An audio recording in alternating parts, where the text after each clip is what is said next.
chers amis, bonjour. J'espère que vous allez très bien ce matin. Alors ce matin, je ne vais pas continuer dans la droite ligne de la série, mais je reçois juste à cœur d'encourager quelqu'un. Je reçois juste à cœur de booster, de challenger quelqu'un ce matin. Et je voudrais ce matin te dire que tant qu'il y a la vie, c'est qu'il y a de l'espoir pour toi. Alors si ce matin le Seigneur t'a fait la grâce, d'être sur pied, si le Seigneur t'a fait la grâce de te lever et de me recevoir ce matin, sache que c'est parce qu'il y a de l'espoir pour toi. La vie est le signe de l'espoir. La nouvelle semaine que Dieu te donne est le signe de l'espoir. Le nouveau jour que Dieu te donne est le signe de l'espoir. Oui. Si Dieu a pris le soin de te garder, de te protéger et de te permettre de te lever ce matin, c'est qu'il y a de l'espoir pour toi. Parce qu'en réalité, quel que soit le rêve que tu poursuis, quelle que soit la vision que tu poursuis, quel que soit le projet que tu poursuis, quelle que soit l'ambition que tu nourris dans ta vie, il n'y a qu'une seule chose qui puisse te permettre de l'accomplir, c'est la vie. La vie, bien sûr. Parce que, à quoi sert un homme qui est mort? Un homme qui est mort ne sert plus à rien. Voici ce que nous dit la Bible dans le livre d'Ecclésiaste. Ecclésiaste au chapitre 9, le verset 4. La Bible dit: « Pour tous ceux qui vivent, il y a de l'espérance, et même un chien vivant vaut mieux qu'un lion mort. » Voilà ce que la Bible dit. Un chien vivant vaut mieux qu'un lion mort. Quelqu'un qui se vante de pouvoir accomplir des rêves. Si un jour vient et qu'il ne trouve pas la vie, il ne pourra absolument rien faire. Donc, il lui faut la vie. Ne t'inquiète pas de combien les choses sont difficiles. Ne t'inquiète pas de combien les gens te rejettent. Ne t'inquiète pas de combien les gens te rabaissent. Ne t'inquiète pas de combien tu gagnes actuellement. Ma question ce matin est de savoir, est-ce que tu es encore en vie? Si oui, c'est qu'il y a encore de l'espoir pour toi et qu'il y a de grandes choses que Dieu te réserve. Il faut donc que tu continues ton chemin. Et il faut donc que tu continues de te battre. Parce que toutes les réalisations dans la vie n'ont jamais commencé par l'argent. Tout ce que vous voyez dans la vie n'a jamais commencé par l'argent. Mais tout a commencé par un homme qui est vivant. Un homme qui est vivant, qui a reçu une idée, qui s'est levé, qui a commencé par l'accomplir. Avant même que d'autres personnes ne viennent s'ajouter et avant même que l'argent ne suive son mouvement. Je vous donne un exemple très simple.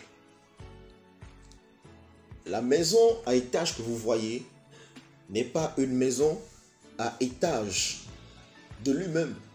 Cela n'a pas commencé juste comme cela. Il fallait qu'il y ait un homme vivant qui croit, qui voyait, qui tenait ferme, qui était déterminé à aller jusqu'au bout, qui s'est levé ensuite pour l'accomplir. Et cela est devenu une réalité. Il fallait un homme vivant. Alors, si vous êtes vivant, c'est qu'il y a toutes les possibilités encore pour vous. Si vous êtes vivant, c'est qu'il y a beaucoup de choses que Dieu vous réserve encore. Croyez ce matin. Arrêtez de pleurer, arrêtez de vous plaindre, arrêtez de vous abattre.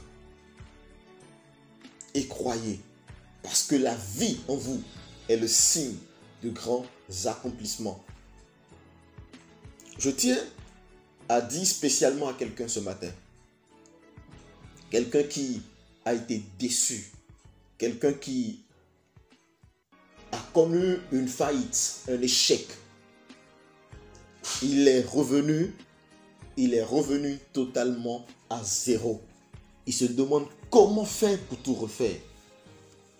Je tiens à lui dire ce matin que ce dont il avait eu besoin pour accomplir ce qu'il a déjà eu une fois, ce n'était pas l'argent. Il avait eu besoin de la vie. Et puisque cette vie, il ne l'a pas encore perdue, cette vie qui est une grâce de Dieu, puisqu'il ne l'a pas perdue, puisque tu ne l'as pas perdue, laisse-moi te dire ce matin que c'est possible que tu refasses la même chose et que tu accomplisses même de plus grands exploits. Cette semaine, croyez, Dieu a encore le meilleur pour vous. Que le Seigneur vous bénisse abondamment. Prions. Seigneur, ce matin, nous voulons te dire merci. Te dire merci et bénis ton Saint-Nom. Te bénis pour la vie que tu nous as encore accordée. Nous avons cru. Nous l'avons cru avec conviction que c'est bien le signe de ce que tu as encore de meilleures choses en réserve pour nous. Ce matin, nous voulons sincèrement te confier nos cœurs et nos âmes. Seigneur, nettoie nos cœurs, restaure nos âmes. Relève-nous de là où nous sommes tombés. Fortifie-nous là où nous sommes faibles. Et cette semaine particulièrement, Seigneur, crée-nous des opportunités afin que nous allions de l'avant pour la seule gloire de ton nom. Seigneur, merci de ce que tu nous protèges contre toute forme d'ennemi qui se lève, qui se déguise pour nous détruire. Merci Seigneur, parce que tu le fais. C'est dans le précieux nom de Jésus que nous avons prié. Shalom, chers frères et sœurs. Que Dieu vous bénisse abondamment. Qu'il vous guide, qu'il vous dirige tout au long de cette semaine. C'était votre serviteur, l'évangéliste Arsène Ronon.